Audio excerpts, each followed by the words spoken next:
want you to take a second and really just try to visualize your cardiovascular system. Yeah, which is kind of hard to do, honestly. Right, it is. But I think for most of us, if we're being completely honest, the picture we get in our head looks a lot like plumbing. Oh, absolutely. Pipes and pumps? Exactly.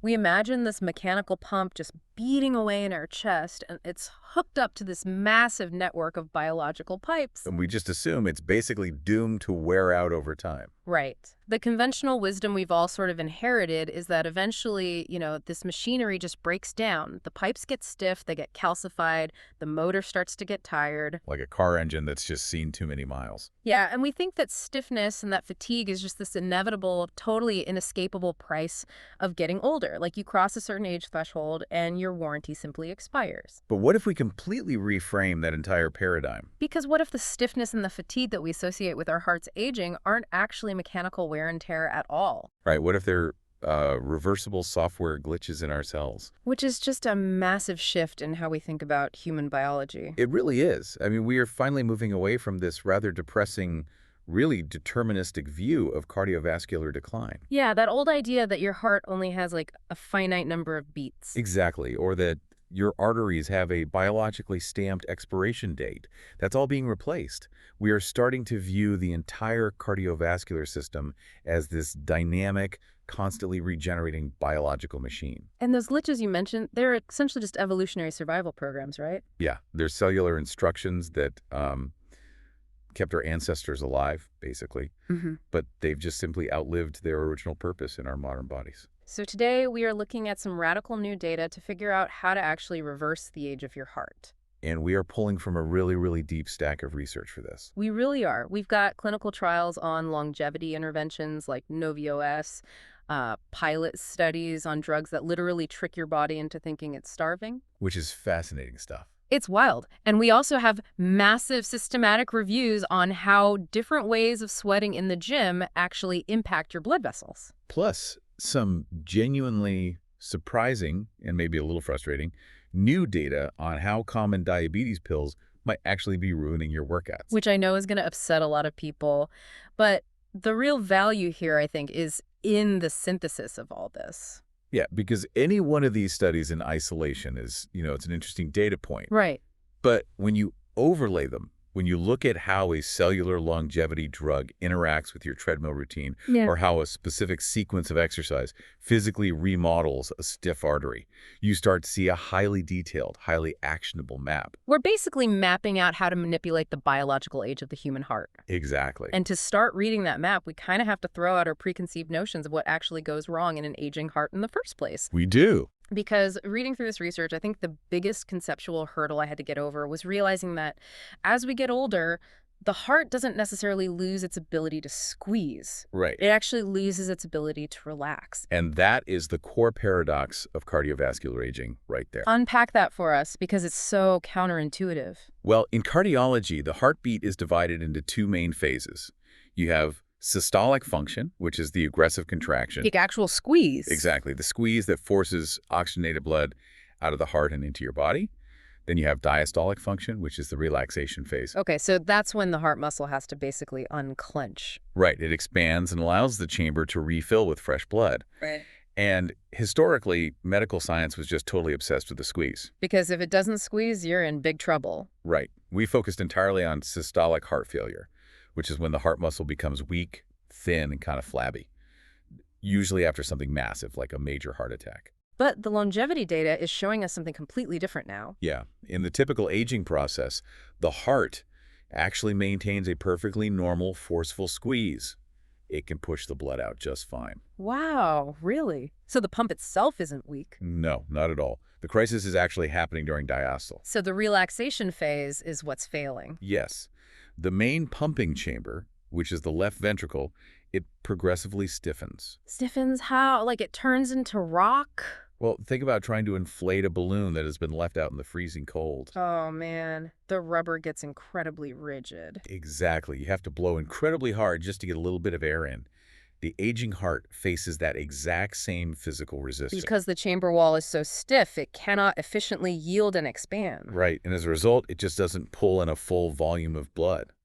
The pressure inside the heart skyrockets as it struggles to fill. So ultimately, a much smaller volume of oxygen-rich blood is available to be pumped out to the rest of the body. Exactly. And in the clinical world, this is called heart failure with preserved ejection fraction, or HFpEF. Which is quite the alphabet soup of a medical term. It really is, yeah. But it's incredibly common, isn't it?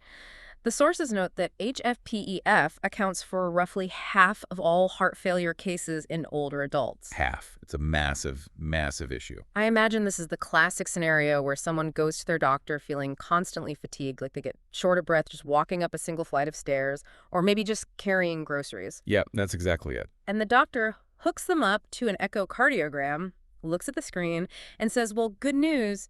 Your ejection fraction is completely normal. Your heart is squeezing beautifully. And the patient is sitting there like, okay, but I still feel terrible. Right, because they're exhausted. It is immensely frustrating for patients. And for decades, honestly, it was kind of a dead end for cardiologists, too. Why is that? Because we had virtually no therapies that could reverse it. We were stubbornly treating it like a mechanical plumbing issue. So we were trying to fix a software bug with a physical wrench. That is the perfect way to phrase it, yes.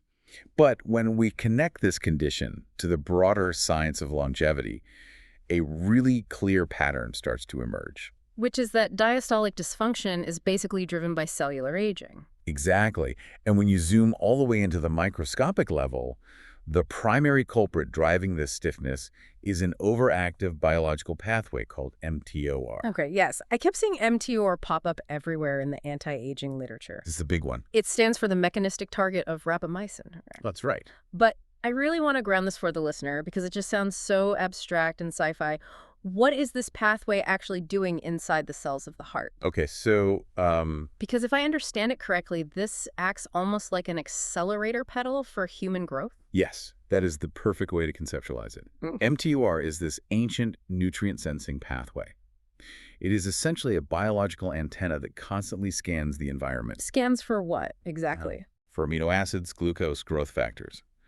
When it senses that nutrients are abundant, mTOR activates. It sends chemical signals deep into the cell, commanding it to grow, to build new proteins, to replicate, and to repair tissue damage. So in our youth, having a highly active mTOR pathway is absolutely vital, right? Oh, completely. It is the accelerator pedal that drives childhood development. It builds skeletal muscle. It keeps our immune system robust. It basically tells the body, hey, times are good, resources are plentiful, build and expand. Precisely. But the problem, according to this new paradigm, is that as we age, this accelerator pedal essentially gets jammed down. We get stuck in perpetual growth mode. Right, because evolution is incredibly pragmatic. The mTOR program was optimized to get human beings to reproductive maturity and keep us physically dominant during our prime decades. Sure, because you have to survive long enough to pass on your genes. Exactly. But our evolutionary ancestors rarely lived to be 80 years old, and they certainly didn't live in environments where high-calorie food was constantly effortlessly available. So nature never really bothered to design an off switch for mTOR in our later years? Right. So today, we have 70-year-olds living in an environment of constant caloric abundance. Their nutrient sensors are always triggered. The accelerator just stays pressed to the floor? Yes. The cells are continually receiving the signal to grow and build, even though they really should be shifting into a quiet, conservative state of maintenance and repair. And it's this relentless, chaotic growth signaling that physically creates the stiffness in the heart wall. That's exactly the mechanism, yes. The research provides a really vivid microscopic picture of what this actually looks like. When the actual heart muscle cells, the cardiomyocytes, are constantly bombarded with these growth signals from mTOR, they begin to swell. They undergo hypertrophy. Right. They lose their sleek, highly organized structure, and they become bulky and just really inefficient. But it's not just the muscle cells, is it? No, it's the fibroblasts, too. Which are the worker cells whose job is to create the structural scaffolding of the heart, right? They get caught in this mTOR crossfire as well. They absolutely do. The fibroblasts basically go into overdrive. They interpret that constant growth signal as a command to reinforce the tissue. Like build more walls. Exactly. So they respond by churning out massive, excessive amounts of fibrotic collagen. And collagen is an essential protein for keeping our tissues together, sure, but it is physically rigid. Very rigid. Yeah. So you end up with these swollen, inefficient muscle cells that are trapped inside this chaotic, totally disorganized web of stiff connective tissue. Wow, it's really like a classic muscle car engine that has just been running way too rich for years. That's a great visual. Because if you are constantly dumping excess fuel into the cylinders, which is basically what this stuck MTOR signaling is doing, you inevitably get carbon buildup. Yeah, you do. It gradually gunks up the valves, the spark plugs, all the finely tuned internal components. The engine still fires, it still physically turns the wheels, but it completely loses that smooth idle. It loses its responsiveness and its flexibility. That captures the mechanical reality perfectly. And, the biological engine has another layer of gunk to deal with, too. What's that? Well, this chronic MTR overactivation actively suppresses the cell's natural waste management systems. Oh, because when a cell is obsessed with building new things, it stops taking out the trash. Precisely. This leads to the buildup of metabolic waste, and it directly fuels the accumulation of what we call senescent cells. Okay, yes. These are the cells that the media always loves to call zombie cells. Yeah, they earn that nickname for very good reason. So what makes a cell a zombie? Well, a senescent cell is one that has sustained severe DNA damage or maybe acute stress. Normally, a damaged cell will undergo apoptosis. Which is like programmed cell death. Right, to protect the surrounding tissue. It sacrifices itself. But senescent cells just refuse to die. They permanently stop dividing, but they linger in the tissue, half alive. Just taking up space. Worse than that, actually. They aren't just inert. They actively secrete a highly toxic inflammatory cocktail of cytokines, immune modulators, and matrix remodeling enzymes. Wow, so they are actively poisoning the well. Yes. This creates a state we refer to as inflammaging. It is a chronic, low-grade, sterile inflammation that slowly simmers inside aging tissue. Inflammaging, that's a great term. So if we look at the aging heart through this lens, we see a triple threat, basically. Yeah, break it down. You have these zombie cells sitting directly inside the cardiac tissue, spitting out toxic enzymes that are literally eating away at the healthy elastic fibers. That's one. At the exact same time, the fibroblasts are panicked and just throwing down rigid collagen everywhere. Two. And then the muscle cells themselves are swollen and bulky. And three. So when you put all of that together, it is completely obvious why the left ventricle can't relax. The mechanical stiffness that cardiologists are seeing on an ultrasound is just a macro-level reflection of all this microscopic cellular chaos. Exactly. The downstream physical manifestation of an upstream software glitch. Which means the obvious solution isn't to just give the patient a diuretic to manage their fluid buildup, right? Not if you actually want to fix the root cause, no. Because if the core problem is a biological engine choked by a stuck accelerator pedal, the most elegant fix is finding a way to physically lift the foot off the gas. We need to send a chemical signal. A signal that tells the heart, hey, stop growing and start cleaning up the mess.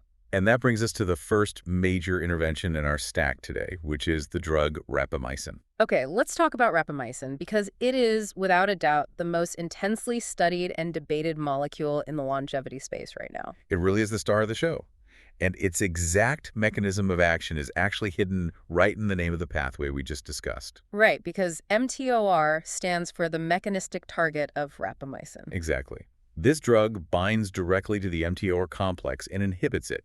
It is the biochemical equivalent of prying the cell's foot off the accelerator. And the sources detail how inhibiting MTOR forces the cell to fundamentally change states, which is fascinating. It realizes it can no longer stay in this hyperactive growth mode, so it drops into a protective maintenance mode.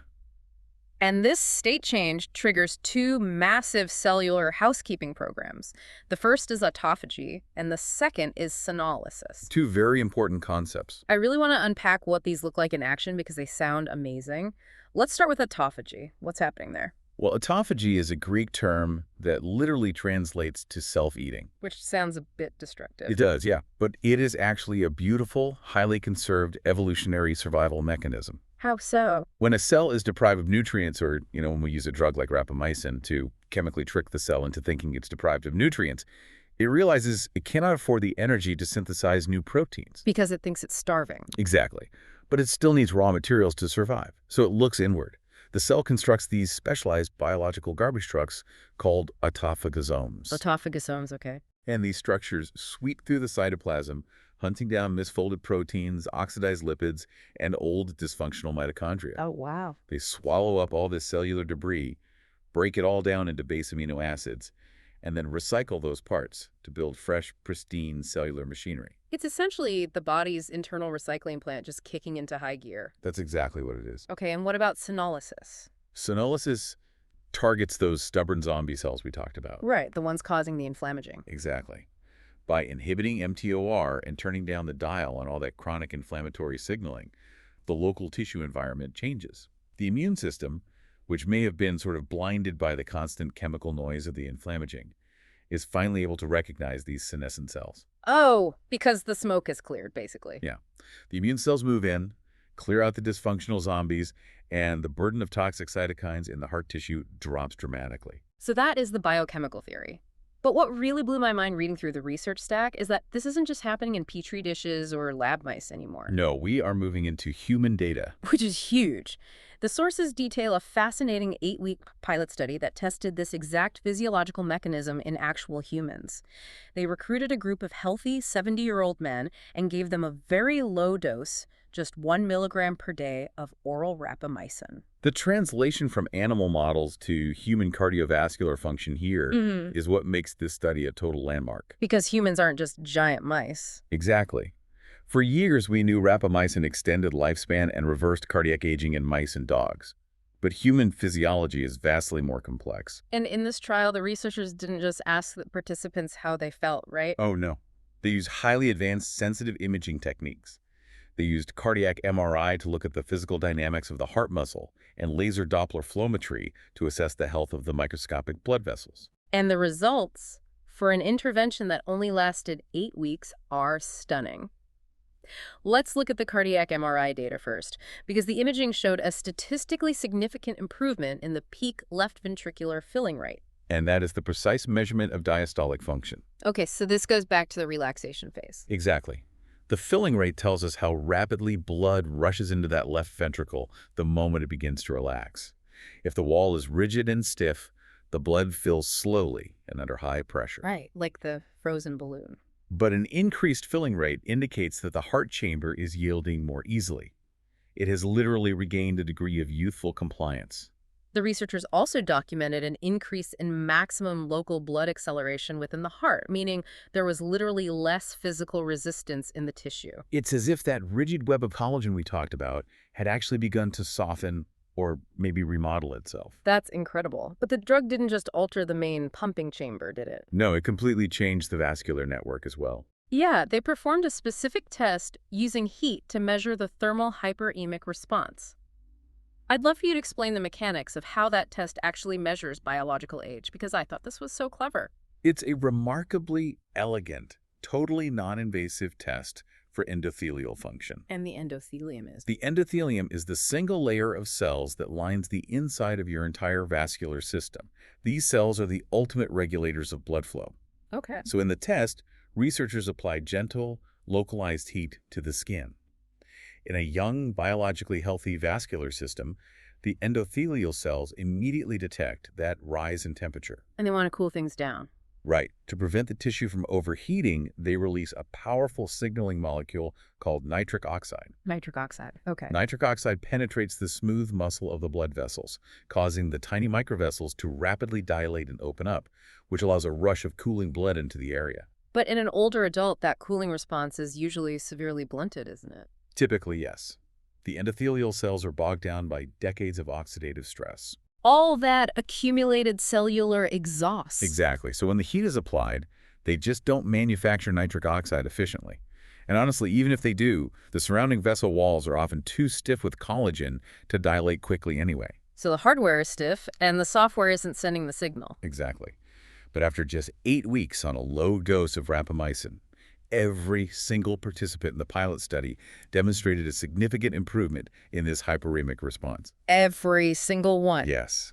Their microvessels were dilating and reacting to the heat with a speed and efficiency that mirrored much younger vessels. Wow. By suppressing mTOR and triggering autophagy, the drug seemingly cleared out the oxidative stress that was neutralizing the nitric oxide. So the cellular communication lines were restored, and the circulatory system regained its dynamic flexibility. Precisely. You know, the source material extrapolates something really massive from this finding. It suggests that cardiovascular aging is not irreversible wear and tear. Instead, it is a state of hyperfunction. That is the word, yes. Yeah. Hyperfunction. That is a wild concept. It implies that we aren't aging because our cells are exhausted and giving up. We are aging because our cells are doing too much. They are relentlessly hyperactive. And by simply forcing them to pause that growth signal, the heart's own innate proteome integrity naturally resets itself. Misfolded proteins are digested, the mitochondria are rejuvenated, and the physical tissue softens. It radically challenges the foundational dogma of gerontology. Yeah. I mean, think about it. If biological aging is driven by hyperfunction, by biological programs just running too hot for too long, then rejuvenation isn't magic. Right. It is simply a matter of removing the hyperactive signal and allowing the body's ancient innate repair mechanisms to restore homeostatic balance. But wait a minute, though. Let me play devil's advocate here. Go for it. Anyone who has gone down a late-night Google rabbit hole on rapamycin knows that this is not some benign, over-the-counter herbal supplement. Oh, definitely not. It is a potent, FDA-approved immunosuppressant. It is routinely given to organ transplant patients specifically so their bodies don't reject a new kidney or a new liver. That is its primary clinical use, yes. So aren't we risking completely crippling a 70-year-old's immune system just to make their left ventricle a little bouncier? I mean, that seems like a terrifying trade-off. It is the single most critical safety question in the entire field of longevity pharmacology. I would imagine. And the answer lies entirely in the pharmacokinetics, specifically the dosing strategy. To understand this, we have to establish the concept of the geroprotective zone. Okay, the geroprotective zone. So it's all about finding a very specific biological sweet spot. Precisely. When oncologists or transplant surgeons use rapamycin, their goal is profound immune suppression. Right, they want to shut it down. And they achieve this by administering high, continuous daily doses of the drug. But longevity researchers mapped the biology and discovered that the mTOR pathway is actually comprised of two distinct protein complexes. Oh, really? Yes, you have mTORC1 and mTORC2. Yeah. And they do very different things. We want to inhibit mTORC1 because that is the complex driving the hyperfunction, the inflammaging, and the halt in autophagy. Okay, so mTORC1 is the bad guy here. In the context of aging, yes. But we do not want to heavily suppress mTORC2. If you shut down mTORC2, you trigger severe immunosuppression and metabolic derangements, like extreme insulin resistance. But how do you chemically target one without hitting the other? It's the exact same drug. You manage it through time and dosage. Okay. mTORC1 is highly sensitive to rapamycin. It shuts down quickly. mTORC2 is much more resilient and only suppresses after prolonged, continuous exposure to the drug. Ah, I see. In the human pilot study, they used a microdose of 1 milligram a day, which slightly taps the brakes. But in many modern longevity clinics, physicians use a pulse dosing strategy. What does that look like? Perhaps prescribing 5 or 6 milligrams, but only taken once a week. Rapamycin has a specific half-life in the blood. This pulse dose creates a sharp spike that swiftly inhibits mTORC1, triggers a massive wave of autophagy and cellular cleanup. And then it clears completely out of the patient's system long before it has a chance to bind to and suppress mTORC2. Exactly. And the safety data from the pilot study backs this up beautifully. Despite being in their 70s, the participants maintained completely normal white blood cell counts. So no immune system crash? There were no rampant infections, no signs of immune failure, and no diabetic metabolic shifts. By manipulating the dose, they safely threaded the needle into that geroprotective zone. That is fascinating. So rapamycin proves that we can successfully trick the cell's growth sensors into triggering repair. Yes, growth sensors. But growth is only half of the cellular equation. What happens if we try to manipulate the cell's energy sensors instead? Now we're getting into the really tricky stuff. Yeah, can we force the cardiovascular system to remodel by playing with its power supply? This brings us to a really unexpected twist in the research regarding metabolic reprogramming and what I'm calling the metformin complication. The metformin complication. I like that. This area of the science is incredibly nuanced, and frankly, the new data is forcing a lot of longevity enthusiasts to rethink their daily routines. Because while rapamycin operates by inhibiting the growth pathway, we have a whole different class of molecules that target the primary energy sensing pathway, right? Right. Specifically, they target an enzyme known as AMPK. And the team over at Tally Health uses this brilliant analogy for AMPK. They describe it as the cell's internal low battery alert. It is a flawless analogy, honestly. AMPK stands for AMP-activated protein kinase. To understand how it works, you have to look at cellular fuel. Okay, let's break that down. Your cells run on a molecule called ATP adenosine triphosphate. Think of ATP as a fully charged battery. When your muscle cells contract, or your heart beats, they burn that ATP for energy. Makes sense. And in doing so, they break off a phosphate group, leaving behind a depleted molecule called AMP. So as you consume energy, ATP levels drop and AMP levels rise. Okay, so the ratio changes. Exactly. The AMPK enzyme constantly monitors this ratio. When AMP levels get too high, it triggers the alarm. It tells the cell, warning, our core energy stores are critically depleted. And when that low battery alarm sounds, the cell basically goes into survival mode. It has to. The sources note that AMPK activation does two major things. First, it reaches over and indirectly suppresses mTOR because, you can't waste energy building new proteins when you're starving. Exactly. Everything gets paused. And second, it reroutes all available cellular resources toward power generation, primarily by increasing fat burning and pulling more glucose out of the blood. It forces the cell to become hyper-efficient at energy metabolism. And in the pharmaceutical world, the absolute gold standard for activating this AMPK pathway is metformin, which is incredibly common. It is one of the most widely prescribed medications on Earth, used safely by millions of people for decades to manage type 2 diabetes. I also saw berberine mentioned in the stack, which is a plant-derived supplement that seems to do something very similar. Yes, berberine activates the exact same AMPK low battery pathway, just through a slightly different molecular mechanism. Both compounds are highly effective at driving glucose out of the bloodstream and into the cells, dramatically improving insulin sensitivity and metabolic health in diabetic populations. Yes, they are game changers for diabetics. And because metformin so effectively mimics this state of low energy maintenance, and because diabetics taking it often show shockingly low rates of cardiovascular events compared to non-diabetics, it has been hailed for years as a potential miracle longevity drug for the general public, right? It really has been the golden child of anti-aging for a long time. The research highlights the TAME trial targeting aging with metformin. This is a highly anticipated, massive clinical trial aiming to enroll 3,000 older adults to definitively prove if metformin can delay a composite of aging diseases, including heart disease, cancer, and dementia. Yeah, the TAME trial is viewed by many as the watershed moment for anti-aging medicine. However, there's always a however. There is. The recent data highlighted in the Tally Health materials throws a massive, highly disruptive wrench into the prevailing wisdom. The idea of just handing out metformin like vitamins to completely healthy, active people is now under intense scrutiny. It is. Because this is where the biology gets genuinely ironic. Metformin is undeniably brilliant at protecting the cardiovascular system if you are a sedentary patient with raging blood sugar.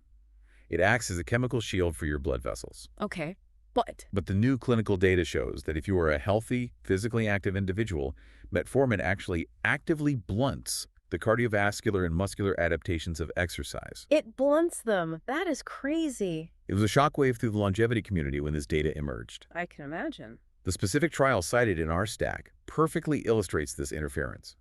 Researchers took a group of healthy older adults and put them on a supervised 12-week aerobic training program. So they were actually working out. We are talking about genuine effort getting on the treadmill, sweating, and pushing their cardiovascular limits.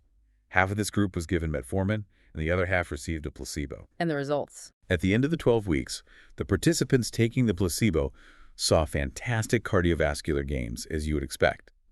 But the group taking metformin experienced a significantly smaller increase in their VO2 max. Wow. And VO2 max is like the holy grail metric of cardiovascular fitness. It is. It measures the absolute maximum amount of oxygen your heart and lungs can deliver to your working muscles. It is arguably the single most powerful predictor of human longevity we have. And metformin suppressed it. It did. But the suppression didn't stop at the lungs and heart. When the researchers took biopsies and looked at the skeletal muscle tissue under a microscope, they found that the metformin group had a severely blunted rise in mitochondrial respiration.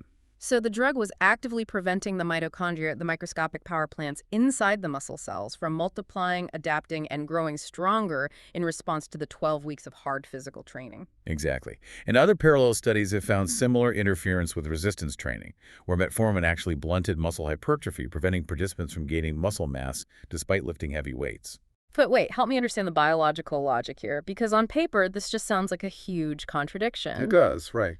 We just established that metformin creates cellular energy stress by triggering the AMPK low battery alert. Yeah. Well, exercise obviously also creates massive cellular energy stress. True. So if you are doing both, shouldn't stacking a stress-mimicking drug with actual physical stress turn you into a super fit, hyper-adapted anti-aging machine? I mean, why doesn't 1 + 1 = 3 here? You would logically assume they would synergize. The irony is born from the exact mechanism metformin uses to trigger that low battery alert in the first place. Okay, take us inside the cell again. Understand why they cancel each other out? We have to look inside the mitochondria. The mitochondria generates ATP using a highly complex system called the electron transport chain. The electron transport chain. You can visualize this chain as a bucket brigade, Mhm. passing electrons down a line of proteins to generate power. The very first protein in this line is called complex I. Metformin works by mildly chemically inhibiting complex I. So it's essentially tripping the first guy in the bucket brigade. That is exactly what it's doing. It creates a tiny, controlled chemical chokehold on the mitochondria. The mitochondria struggle to produce ATP, AMP levels rise, the low battery alarm sounds, and AMPK activates. Okay, so that's the drug. Now, what about the exercise? Contrast that with exercise. Exercise creates a natural energy deficit because the muscle is legitimately burning up massive amounts of ATP to physically move your body. Right. This natural stress sends a clear physiological signal to the cell. We're being pushed to our limits. We need more power, build more mitochondria, build a bigger engine. But because metformin is chemically choking complex I, it blocks the mitochondrial machinery from responding to that natural signal. Oh, wow. The mitochondria cannot physically adapt and expand their capacity because the drug is holding them down. Metformin dulls the physiological stress signal instead of amplifying it. That is endlessly frustrating. Just imagine sweating through a brutal 12-week boot camp, doing everything right, eating clean, only to find out that the longevity pill you took with your morning coffee biochemically canceled out half your game. Yeah, it's incredibly frustrating. But the Tally Health source summarizes the lesson beautifully. It reminds us that there is a vast gulf between what a molecule does in an isolated petri dish or in a sick patient and what that same molecule does in a complex, healthy 45-year-old human body that exercises. Yeah, this realization that a well-intentioned pill can literally erase the benefits of hitting the gym, it kind of forces us to fundamentally reevaluate our hierarchy of interventions, doesn't it? It absolutely does. We can't just view exercise as a generic lifestyle habit that we do on the side. The data demands that we look at specific types of exercise as highly potent, targeted cardiovascular anti-aging therapies in their own right. Totally agree. And that takes us from the microscopic world of mitochondria up to the macro-level world of human hemodynamics. Which is where things get really tangible. Because while cellular hacks like mTOR inhibition and AMPK activation are, intellectually fascinating, Right. the ultimate real-world proving ground for your cardiovascular age is the physical stiffness of your main arteries. Right, because you can have all the autophagy in the world, but if your aorta is as stiff as a lead pipe, your biological age is still dangerously high. Exactly. And the absolute gold standard measurement for this is arterial stiffness, which is clinically measured via pulse wave velocity, or PWV.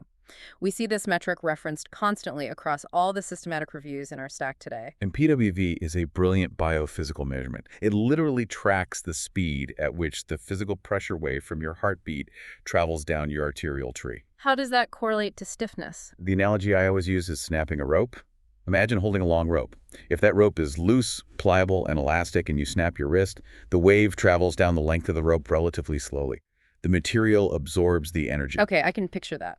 But if you pull that rope incredibly tight and rigid and you snap it, the wave travels almost instantaneously. So in the context of cardiovascular health, a faster wave is much worse. Yes, a high pulse wave velocity indicates that your arteries are stiff, rigid, and likely calcified. They cannot expand to absorb the massive pressure of the blood leaving the heart. Which puts a huge strain on the system. A massive strain. A low PWV means your arteries are youthful, flexible, and highly compliant. Arterial stiffness isn't just a symptom. It is a massive, independent predictor of catastrophic cardiovascular events, from strokes to heart failure. And the Massive Frontiers systematic review we are analyzing provides an absolute masterclass on how different modalities of exercise specifically remodel this arterial stillness in older adults. It's a fantastic review. The review slices the data into 3 distinct categories, right? Resistance training, aerobic training, and concurrent training, which is doing both. Let's start with resistance training. Good, because I think a lot of people assume that because lifting weights is hard and makes your heart pound, it must be great for your blood vessels. A very common assumption. But the data on purely lifting weights is actually completely neutral and potentially even a little counterproductive for arterial flexibility. Yeah, the systematic review analyzed numerous trials and found that resistance training, or RT, performed alone had a mean change in PWV of plus 0.06 meters per second. So basically zero. Statistically, it did absolutely nothing to make the arteries more flexible. Why is that? Because lifting heavy weights undeniably makes the heart stronger and builds massive amounts of skeletal muscle. It does, and let me be absolutely clear. Resistance training is non-negotiable for older adults to prevent sarcopenia, which is the age-related wasting of muscle mass. You need it. Right. But we have to look at the hemodynamics, the physical fluid dynamics of lifting heavy weights. When you perform a heavy deadlift or a heavy squat, you bear down and you create a massive acute spike in blood pressure. Because you're bracing your core. Exactly. And to protect the delicate capillary beds in your brain and your organs from blowing out under that sudden pressure, your body intelligently releases a potent vasoconstricting molecule called endothelin-1. Endothelin-1. And endothelin-1 commands the arterial walls to clamp down hard and stiffen up. So they brace for impact, basically. Yes. If you only do heavy resistance training and you never do aerobic work, your vascular system adapts to that chronic high pressure by maintaining or even slightly increasing its central arterial stiffness. Wow. You build an incredibly strong skeletal engine, but your pipes become rigid. Okay, so how does aerobic training alone compare to that? Aerobic training, things like a sustained 45-minute jog or cycling or swimming laps, produces a completely different mechanical force inside the body. How so? Instead of sudden, massive spikes in pressure, aerobic exercise creates a sustained, rapid, but moderate flow of blood. As this blood rushes continuously over the endothelial cells lining the arteries, it creates physical friction. We call this shear stress. Shear stress. So it's like a fast-moving river smoothing out the stones on the riverbed. That is a brilliant way to picture it. Uh. And that physical shear stress is the primary biological trigger for the activation of an enzyme called endothelial nitric oxide synthase, or ENS. Wait, there's that nitric oxide mechanism again? You caught that. This is the exact same pathway that the rapamycin study was measuring with the localized heat test on the skin. It is the universal currency of vascular health. ENOS produces nitric oxide, which floods the smooth muscle of the artery, causing it to deeply relax and dilate. So it's the opposite of the endothelin-1 clamping down. Exactly. Over months of regular aerobic training, this constant chemical signaling forces the artery to physically remodel. It breaks down some of that stiff collagen and replaces it with flexible elastin. And the systematic review confirms this, right? Showing that aerobic training alone yields a solid destiffening effect, reducing PWV by a mean of negative 0.62 meters per second. Which is a highly clinically relevant improvement. It is. But the review leaves absolutely no ambiguity about what the ultimate gold standard protocol is. It does not. Concurrent training, combining aerobic and resistance training into a single lifestyle, is the undisputed holy grail of cardiovascular anti-aging. The data on concurrent training is just breathtaking. The review highlights several studies, including this beautifully designed, randomized controlled trial out of Ethiopia that focused entirely on hypertensive patients. And the results. When patients performed concurrent training, the drops in cardiovascular risk markers were staggering. Systolic blood pressure plummeted by an average of 17.75 millimeters of mercury. That's massive. Diastolic pressure dropped by 12.5. And the ultimate metric, arterial stiffness, PWV dropped by a massive 0.85 meters per second. That's incredible, but there is a really crucial detail buried in the methodology of these studies regarding the actual sequence of the workout. Yes, order matters.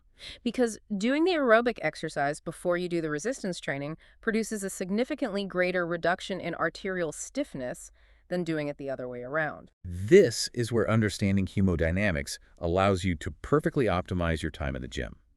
Think about the mechanisms we just discussed. Okay. If you start your workout with 30 minutes of zone 2 cardio, you are generating sustained shear stress. You are flooding your entire vascular tree with ENOS and nitric oxide. So your arteries become deeply relaxed, dilated, and highly compliant. Exactly. Then, when you step off the treadmill and go to the squat rack to perform your heavy resistance training, your arterial tree is chemically primed. It is incredibly flexible. Ah, I see. When those massive pressure spikes hit during the lift, The arteries can easily expand to absorb the shockwave, rather than having to panic and rely entirely on stiffening mechanisms like endothelin 1. It's like we are building a bigger, more powerful muscle engine with the weights, you get the horsepower. But horsepower is totally useless if your fuel lines are brittle and prone to snapping. The aerobic work is clearing out the fuel lines, making them pliable and responsive.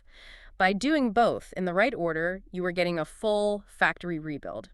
You get the raw muscular horsepower and the perfect fluid dynamics. You are simultaneously curing the mechanical decline of the muscles and the vascular decline of the arteries. It is the most potent longevity drug we have. But here's the catch. Exercise, as incredibly potent as it is ultimately just a signaling mechanism. It is. It tells the body what needs to be fixed, but the body still requires the right biological raw materials to actually execute that remodeling. Very true. If you want to replace stiff collagen with flexible elastin, you need the biochemical building blocks to do it. Which brings us to the latest data on multi-pathway interventions and some highly surprising nutritional research. The field is rapidly evolving beyond single-molecule interventions. We are moving away from the idea that one magic bullet, like just taking metformin or just taking rapamycin, is the answer. Because aging isn't just one thing breaking. Right. Aging is a complex multi-system failure. So the interventions must be multi-pathway. The standout piece of literature in our stack illustrating this is the NOVIOS core clinical trial. I was immediately drawn to this trial because historically the supplement industry is notorious for leaning on extremely weak science. To put it mildly, yes. But this study challenges the assumption that all supplements are just expensive placebos. The NOVIOS core formulation is designed entirely around the modern consensus on the biology of aging. It's very targeted. It combines 12 different bioactive compounds, things like physitin, alpha-ketoglutarate, and pterostilbin, specifically chosen to target the 12 scientifically recognized hallmarks of aging. And they put this formulation through a rigorous test. Yeah, a randomized, double-blind, placebo-controlled human clinical trial, which is the absolute gold standard of evidence and shockingly rare in the nutritional space. And what makes it highly relevant to our deep dive is that they measured the exact same biophysical vascular metrics we have been analyzing. They utilized flow-mediated dilation, or FMD, to assess endothelial function. FMD. How does that differ from the thermal test? Well, FMD is a step up from the thermal test we discussed earlier. Instead of using heat, researchers place a blood pressure cuff on the patient's arm, inflate it to temporarily cut off blood flow, and then suddenly release it. Okay, so that creates a massive rush of blood. Exactly, a surge of that physical shear stress we talked about with aerobic exercise.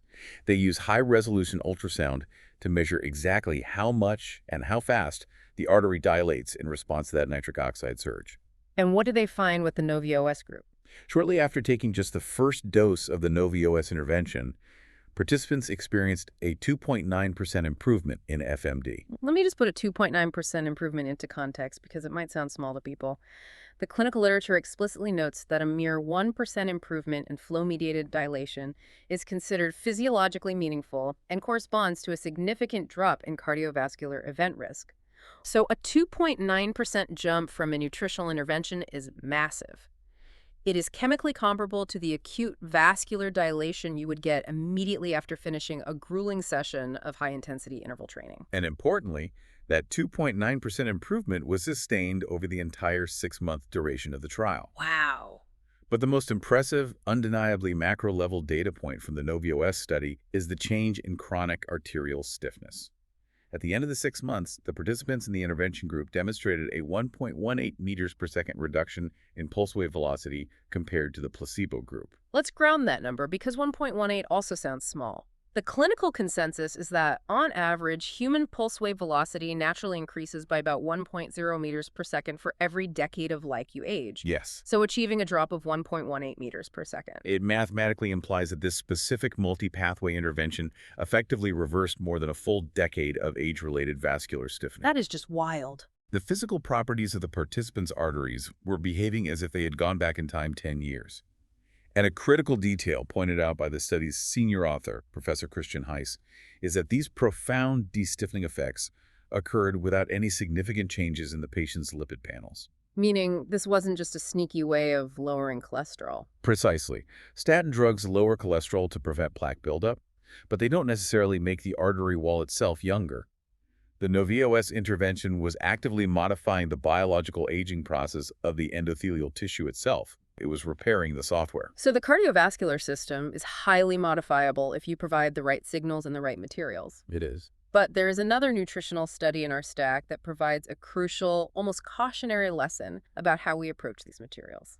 The randomized controlled trial on vitamin D and calcium. Yes, this trial focused on a highly vulnerable population. Elderly individuals who were clinically overweight with a BMI over 30. Which is a demographic at extreme risk for severe cardiovascular stiffness and hypertension. The researchers administered a daily regimen of vitamin D and calcium, and they documented significant beneficial drops in both systolic and diastolic blood pressure, particularly in the participants who entered the trial with existing hypertension. But the methodology of the study is what really caught my eye. In the biohacking and longevity community, there is a pervasive, almost dangerous logic that says, if a little bit of something is good, a massive megadose must make me immortal. Oh, the more is better fallacy. It's everywhere. You have people taking tens of thousands of IUs of vitamin D every day. In this trial, they specifically tested this. They compared a standard daily dose of 600 IU against a high-dose regimen of 3,750 IU. And based on internet logic, that massive dose should have completely blown the standard dose out of the water, right? Exactly. Did it? It did not. And this is a foundational lesson in pharmacology and biology. Both the standard dose group and the megadose group experience virtually identical significant reductions in systolic blood pressure. So the massive dose did not provide a statistically superior cardiovascular benefit. Yeah. So the idea that more is always better is completely false here. It is worse than false. Yeah. It can be dangerous. When you are dealing with a nutritional compound, your goal is to correct its deficiency and restore the body to its optimal homeostatic range. Okay, makes sense. The cells only have a finite number of biological receptors for vitamin D. Once you replenish the system and those receptors are fully saturated, the physiological pathway is functioning at 100% capacity. So pouring more of the compound into the bloodstream cannot create a superbiological response. There are no empty receptors left to trigger. Yeah. In fact, if you chronically megadose vitamin D, you risk inducing hypercalcemia, dangerously high levels of calcium in the blood. Oh, wow. And ironically, excess blood calcium is a primary driver of vascular calcification.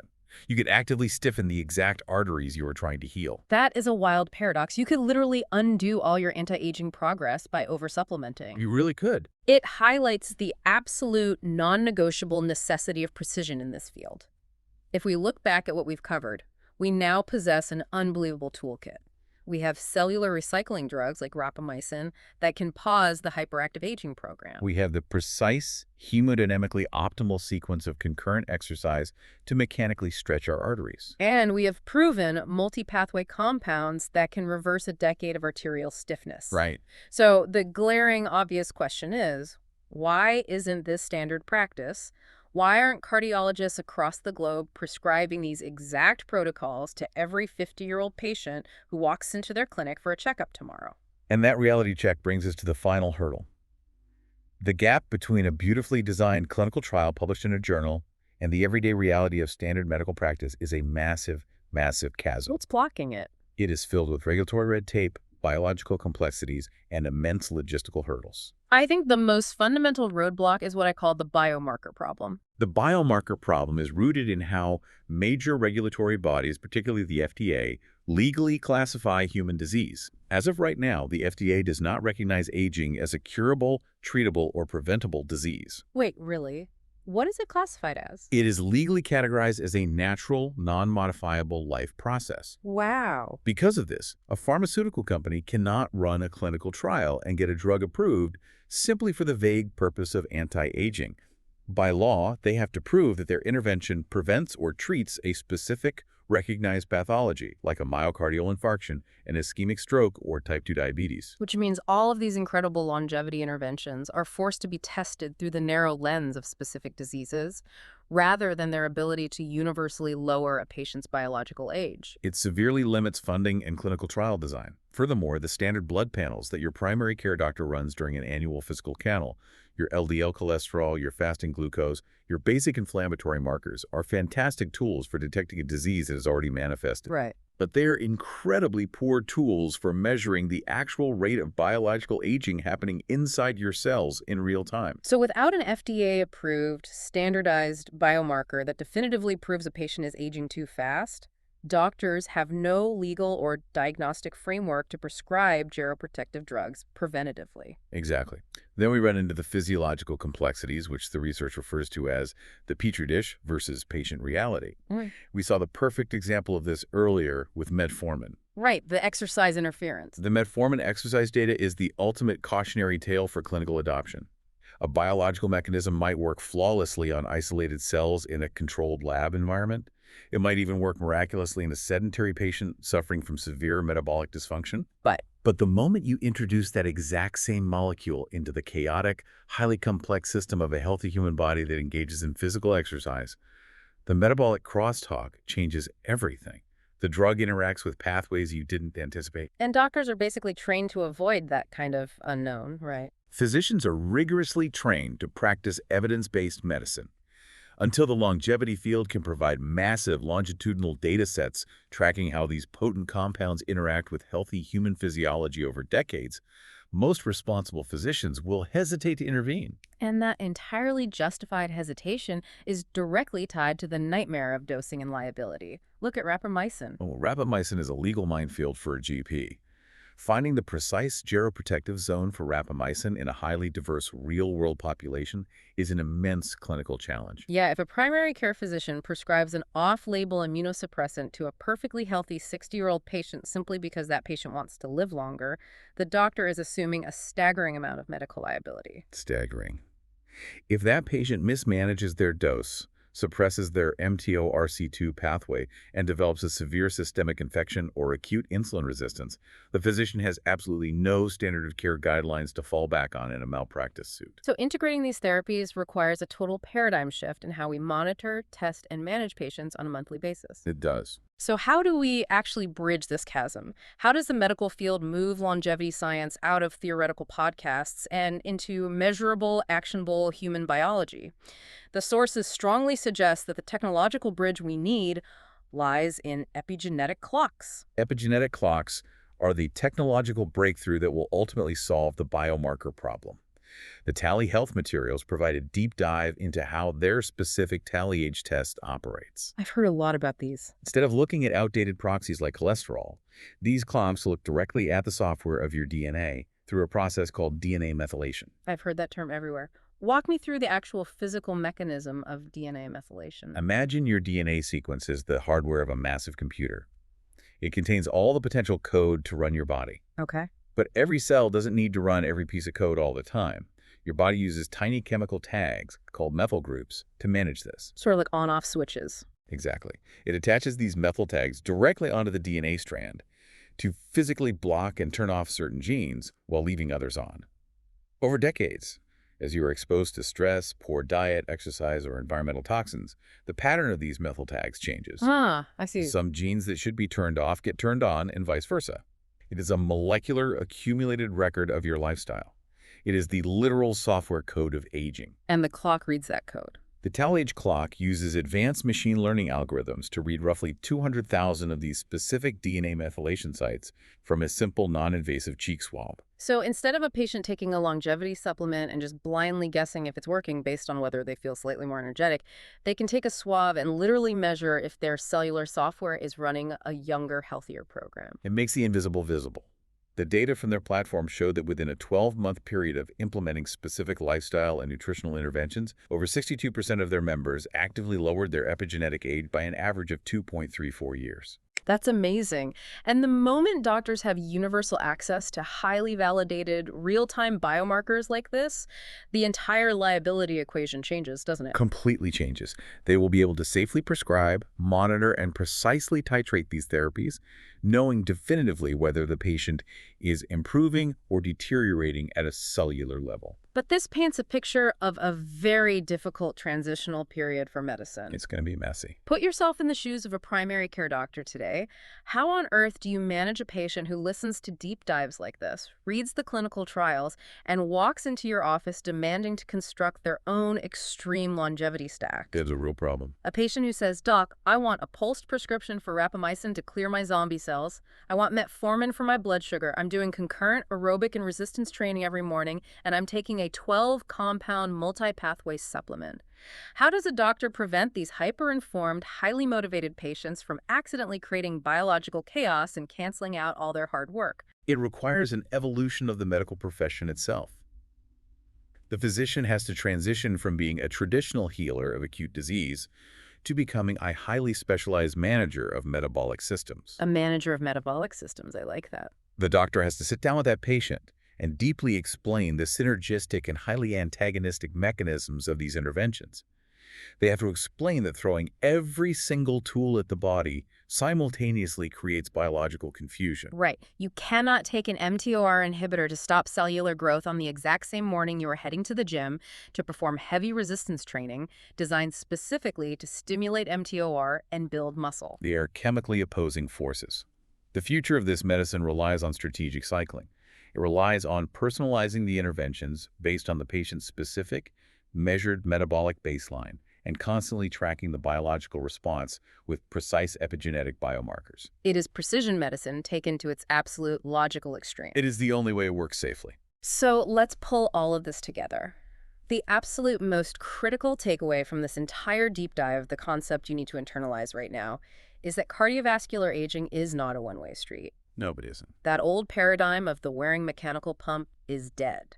Whether you are using the precise, hemodynamically proven sequence of concurrent exercise to physically stretch and adapt the compliance of your arteries, or you are exploring the cutting-edge cellular tools to trick your heart into turning on its internal recycling plant, the biological age of your cardiovascular system is highly, highly modifiable. But the defining insight we've uncovered in the data is the absolute necessity of synergy and context. Say more about that. You cannot simply blind stack longevity interventions, pop a handful of pills, and expect to live forever. These highly potent compounds interact directly with your existing lifestyle.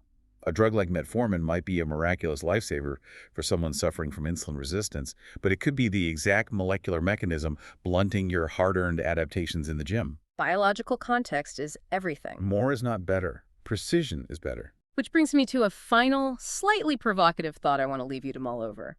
If longevity drugs like rapamycin and metformin are essentially just brilliant chemical mimics, If they work by biochemically tricking the body into thinking it's experiencing severe nutrient scarcity or a massive depletion of cellular energy, thereby forcing the ancient cellular repair pathways to turn on. could the ultimate future of cardiovascular medicine simply be learning how to perfectly synthesize the biological stress of a grueling workout in an empty stomach, delivered in a highly customized, side effect-free pill? That is the ultimate multi-billion-dollar goal of modern gerotherapeutics.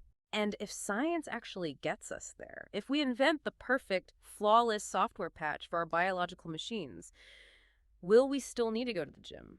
Or will the sheer visceral act of physically pushing our bodies, of feeling our lungs burn and our heart race, remain something that no engineered pill can ever truly replicate? Because at the end of the day, whether we are talking about a stiff mechanical pump or a brilliant dynamic biological engine, the real secret to extending our longevity might just be ensuring that our cellular software never ever forgets how to adapt to the physical world.